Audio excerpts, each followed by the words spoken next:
Hello दोस्तों, कैसे हो सारे सारे होप्स हो सारे ठीक। और मैं तुम्हारा भाई भी एकदम बढ़िया। तो भाई ये वीडियो होने वाली है हमारे जो एसएससी स्टैम्प 2026 प्री की जो तैयारी कर रहे हैं ना, उनके लिए होने वाली है। कई बच्चों के मन में डाउट है भाई कैसे शुरुआत करें, कैसे करें, हमें समझ नहीं आ रहा क्या करना चाहिए, हमें कैसा करना चाहिए। तो ये वीडियो मेरी स्पेशल होने के लिए कि मैं उसमें ना आपको सिलेबस बताऊंगा, जो रफ सिलेबस है। थोड़ा ऊपर ऊपर का बता दूंगा कि हाँ भाई ये सब पढ़ना होता है हम लोगों को, कैसे शुरुआत करनी है।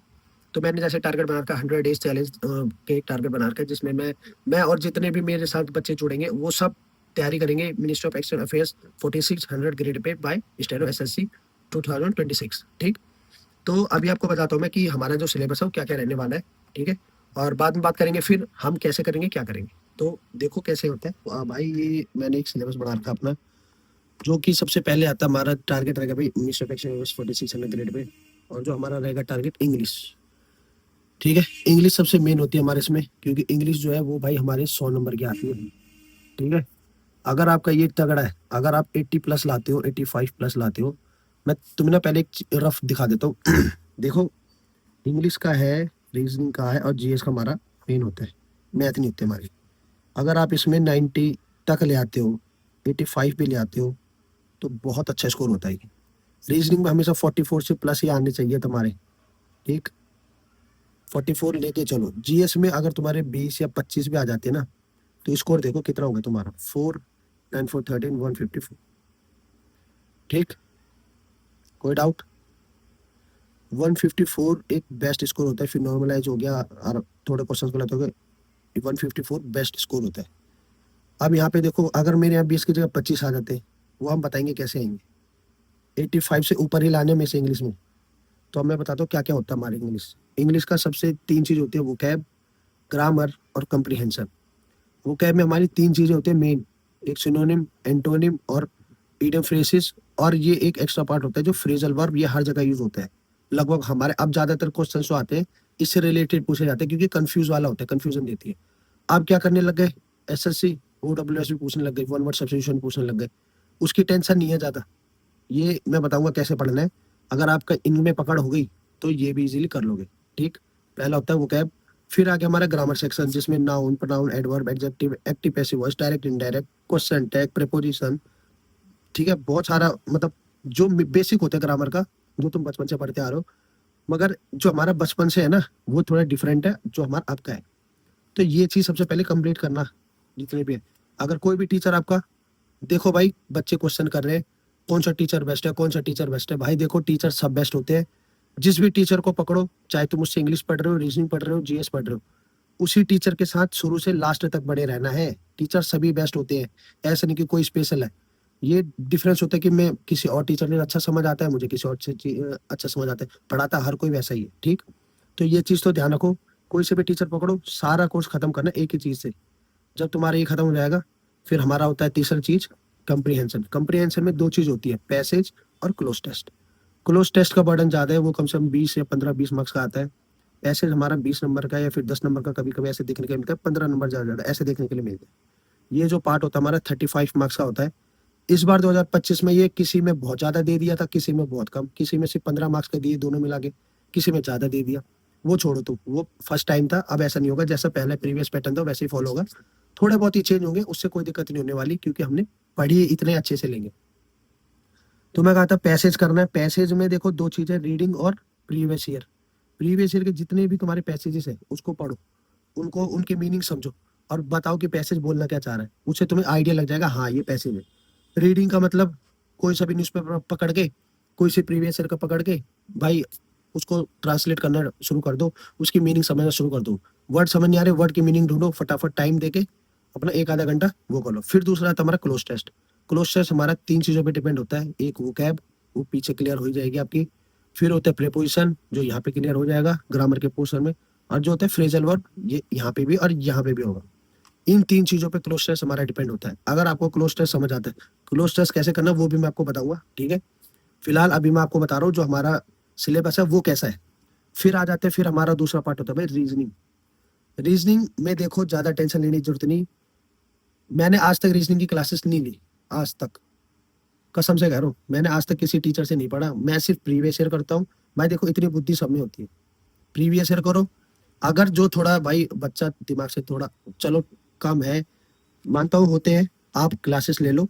ठीक, इसमें क्योंकि देखो अपना दिमाग लगाना होता है। फॉर एग्जांपल मिसिंग नंबर्स हो गए, कैलेंडर्स की ट्रिक्स होती है, वो मैं आपको यूट्यूब पे चैनल बता दूंगा, आप वहां से कर लेना। सिलोगिज्म अपना दिमाग होता है, सिटिंग अरेंजमेंट अपना दिमाग होता है, डाइस अपने दिमाग होता है, वेन डायग्राम अपने दिमाग होता है, डायरेक्शंस अपने दिमाग होता है, पजल अपने दिमाग होता है, वर्ड बिल्डिंग, ये अब नया टॉपिक आया था, आपको देखने के लिए मिला होगा, पजल और वर्ड बिल्डिंग। इस बार आइडेंटिटी ने दिया था, जैसे मैंने कोई कुछ भी लिख दिया ATE, तो इसमें बोला कि तो ऐसे वर्ड बनाओ जो मीनिंगफुल हो। जब मैंने ईट बना दिया, ठीक है, ईट बना दिया तो 2 वर्ड हो गए, तो आप बोलोगे 2 वर्ड है जो मीनिंगफुल है, ऐसा ऐसा पूछा गया था। फिर आज वाटर इमेज, मिरर इमेज, और भी होते हैं ऑप्शंस, मैं बताऊंगा आपको बाद में। ये एक ऊपर रफ आइडिया है कि हाँ भाई इतना सिलेबस, ये सिलेबस होता है, मैं ये पढ़ना है। तो भाई देखो, सब हमने ना अपने कॉमन सेंस होता है हमारा। तुम रीजनिंग के लिए सबसे बेस्ट तरीका होता है एक तो सबसे पहले कोर्स खत्म करो, जिसको दिक्कत है कि भाई नहीं समझ आता कुछ भी, तो पहले कोर्स खत्म करो। कोर्स का मतलब इन सब के बारे में पढ़ लो, कैसा होता है क्या होता है। फिर इसका करने का तरीका सिर्फ एक ही है, प्रीवियस ईयर के क्वेश्चंस जितने हो सके उतने ज्यादा लगाओ। मैं जैसे अभी कल शुरू करूंगा, तो उसमें क्या करूंगा, मैं पकड़ लूंगा एक मिसिंग नंबर, चैप्टर पकड़ लिया, इसके साढ़े 50 से 100 क्वेश्चन करने हैं। चाहे तुम प्रीवियस ईयर से करो, चाहे तुम किसी बुक से करो, मैं आपको बुक भी लिंक में दे दूंगा, बेस्ट रीजनिंग बुक, जिसे तुम अच्छे से प्रैक्टिस करो। हर चैप्टर के उसमें बहुत सारे क्वेश्चन होते हैं, आपकी बहुत अच्छी प्रैक्टिस हो जाएगी। ठीक, इंग्लिश की भी दे दूंगा, रीजनिंग की भी और GS की भी दे दूंगा। ठीक, तो ये बात है रीजनिंग की, समझ गए होंगे मैं क्या बोलना चाह रहा हूँ तो इसमें ज्यादा दिमाग खोटी करने की जरूरत नहीं, ये हो जाता है। किसी किसी बच्चों को डिफिकल्टी होगी, वो आप पहले कोर्स खत्म करो, एक टीचर पकड़ो, उससे कोर्स खत्म करो, फिर ये चीज जो मैं बताऊंगा कैसे करना है वो करना है। ठीक है, ये प्रैक्टिस सेशन होने वाला है आपका 2026 स्टैनो के लिए, जो तो टारगेट था हमारा मिनिस्ट्री ऑफ एक्सटर्नल अफेयर्स। ठीक, प्रीवियस ईयर फॉलो करो रीजनिंग के लिए, बहुत बढ़िया तरीका होता है, इससे ज्यादा बाहर जाने की जरूरत नहीं। फिर आता है सबसे मेन चीज, हमारा जनरल नॉलेज का पोर्शन, जो कि सबसे वास्ट सिलेबस आज के टाइम में। बच्चे बहुत कंफ्यूज होते हैं कैसे करना है, क्या करना है भी ऐसी भाई, कितना भी पढ़ लो, 25 से 30 ऐसे नंबर बनते हैं। मेरे इस बार 27 है, जो इस बार 2025 का दे रखा मैंने, 27 थे मेरे इसमें। ठीक, तो मैं ये बोलना चाहूंगा इसको कैसे करना है, इसमें भी 3 डिफरेंट पार्ट होते हैं। सबसे पहला होता है हमारा बेसिक GS, फिर होता है स्टैटिक GK, फिर होता है करंट अफेयर। ठीक, बेसिक GS में हमारा आता है history, geography, polity, economics, science and technology. History में भी 3 पार्ट है, एंशियंट, मिडाइवल, मॉडर्न। ये आपको टॉपिक वाइज पढ़ाऊंगा मैं। ठीक है, मैं बताऊंगा कैसे पढ़ना है। फिर ज्योग्राफी हमारी बेसिक है, ज्योग्राफी में बेसिक प्लस स्टैटिक आता है। स्टैटिक बोले तो जैसे सबसे माउंटेन की सबसे ऊंची ऊंची पीक कौन सी है ठीक, और या फिर कुछ भी ऐसे रिलेटेड जो ज्योग्राफी, जैसे पार्क्स हो गए, ये कहाँ पे पड़ता है, ये वाला माउंटेन पार्क कहाँ पे पड़ता है, ये माउंटेन कहाँ पड़ता है, ये फिर या किलिलिम जाओ नेशनल पार्क है वो कहाँ पड़ता है, ऐसे क्वेश्चंस आते हैं ज्योग्राफी से। पॉलिटी में हमारा ऐसी बेसिक होता है और स्टैटिक GK से रिलेटेड होता है। आर्टिकल्स हो गए, अमेंडमेंट्स हो गए, कांग्रेस इंपॉर्टेंट सेशंस हो गए। ठीक, और ये जो हमारे अमेंडमेंट एक्ट होते हैं वो चीज। ठीक, ये चीज हमें पॉलिटी में पढ़नी होती है। इकोनॉमिक्स का देखो, इकोनॉमिक्स मैंने आज तक पढ़ी नहीं, क्योंकि इसके हमारी स्टैंडर्ड में 2 से या 2 भी बहुत मुश्किल से देखने के लिए मिलते हैं, और जो भी मिलते हैं वो करंट अफेयर से रिलेटेड होते हैं कि भाई हमारे जो निर्मला सीतारमण है वित्त मंत्री, वो उसने क्या एक्स्ट्रा किया है, फिर बजट से रिलेटेड क्वेश्चन पूछ लिया जाएगा, तो इसकी ज्यादा टेंशन लेने की जरूरत नहीं। ठीक, साइंस एंड टेक्नोलॉजी को बहुत डिटेल पढ़ने की जरूरत नहीं है वैसे तो, जैसे मैं बोलूंगा प्रीवियस ईयर के जो इंपॉर्टेंट क्वेश्चन है वो करो, और या तो टॉपिक वाइज पकड़ लो। फॉर एग्जाम्पल मैंने आज करना है ब्रेन से रिलेटेड या चेस्ट से रिलेटेड। ठीक, प्रीवियस ईयर ज्यादा करो, इतना बहुत है, अननेसेसरी करने की जरूरत नहीं है तुम्हें, क्योंकि साइंस एंड टेक्नोलॉजी से ज्यादा हमारे स्टैटिक GK पूछा जाता है। स्टैटिक GK हमारा कवर इसमें होना है। स्टैटिक GK का मतलब फर्स्ट टाइम जो हुआ है, या फिर अवार्ड्स ऑनर्स हो गए, नेशनल पार्क हो गए, फेमस पर्सनैलिटीज हो गई, ठीक, नेशनल एंड इंटरनेशनल ऑर्गेनाइजेशन हो गए, डांस फॉर्म्स हो गए, फेस्टिवल्स हो गए, स्पोर्ट्स डे हो गए, ये चीज होती है स्टैटिक GK। ये टॉपिक वाइज ही करने हैं हर चीज। तुम एक साथ करने की कोशिश करोगे तो नहीं हो पाएगा, एक दिन में से 2-3 ऐसे करो, बस 2-3 टॉपिक लेकर चलो और उसको कवर करना है। ऐसे टॉपिक लेकर चलो कि तुम्हें शाम को रिवीजन करने का मौका मिले। रिवीजन जरूर चाहिए, रिवीजन नहीं करोगे तो कोई फायदा नहीं। रिवीजन एक ऐसी चीज होती है जो आगे लॉन्ग टर्म के लिए याद रखेगी। करंट अफेयर डेली नहीं लगाने, उसमें बहुत टाइम वेस्ट होता है, किताबें भरते रह जाओगे, हमने भी भरी है। ठीक, डेली मत करना, टॉपिक वाइज करेंगे। टॉपिक वाइज मतलब जैसे ग्रैंड स्लैम हुए, तो मैंने पकड़ लिया ग्रैंड स्लैम खत्म करने, फटाफट से उसके बारे में देख लो। उसके लिए सबसे बेस्ट चैनल बता दूंगा, क्रेजी GK ट्रिक नाम से, मैं उसी को फॉलो करता हूँ। क्रेजी GK ट्रिक नाम से बहुत अच्छी, मतलब ठीक है। और मंथली पढ़ो, मंथली किसी भी टीचर से पढ़ सकते हो, मगर मंथली पढ़ो। मैं आपको बुक प्रोवाइड करा दूंगा, 1 लाइनर जो होते हैं मंथली के, लिंक दे दूंगा मैं आपको। सबसे बेस्ट तरीका होता है कि मंथली के वन लाइनर पढ़ो और टीचर पकड़ लो मंथली। डेली तो भाई बहुत टाइम वेस्ट होता है।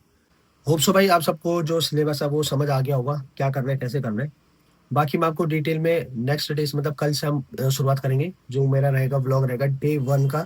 उसमें मैं बताऊंगा कि आपका जो टारगेट है वो क्या रहेगा, कैसे आपने कब क्या पढ़ना है, ठीक है। अगर आपको अच्छा लगे तो भाई शेयर जरूर करना, और अपने जितने भी यार दोस्त हैं उन सबको बोलने कि भाई देखो इस तरीके से करते हैं और साथ में मिलकर करेंगे, देखते हैं हम कहाँ तक पहुंचते हैं।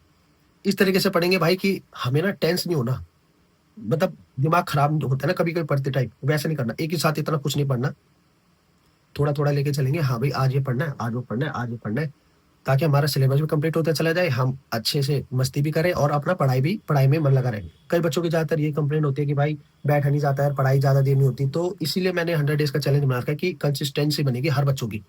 देखो अगर इस साल नहीं हुआ कोई बात नहीं, अगले साल कर लेंगे, इस साल नहीं हुआ अगले साल कर लेंगे, मगर करना है। अगर तो देखो हमारा जो मिडिल क्लास फैमिली, हमारी एक ही उम्मीद होती है, ये बुक्स, ये हमें यहाँ से वहाँ तक पहुँचा सकते हैं, ठीक। तो हार कभी नहीं माननी, डिमोटिवेट कभी नहीं होना। बाकी मोटिवेशन मैं आपको देता रहूँगा जब भी मुझे टाइम मिलेगा। तो क्योंकि मैं भी शुरुआत करूँगा और आप लोग भी शुरुआत करो, फिर in future by the way हम कभी सेंटर में मिलते हैं एग्ज़ाम देते टाइम, तो भाई वहीं पे गेट टुगेदर करेंगे, मीटअप करेंगे। तो होप्स आपको वीडियो अच्छी लगी हो। तो ये हमारा छोटा-सा सिलेबस था और होप्स आपको समझ आ गया होगा, क्या करना है, कैसे करना है। अब कल से मैं आपको बताऊँगा कि आज हमने कौन-सा टॉपिक लेना है, आज हमने क्या करना है, कैसे करना है, क्या करना है, ठीक है? तो बस वीडियो इतनी रहने वाली है। मिलते हैं नेक्स्ट वीडियो में।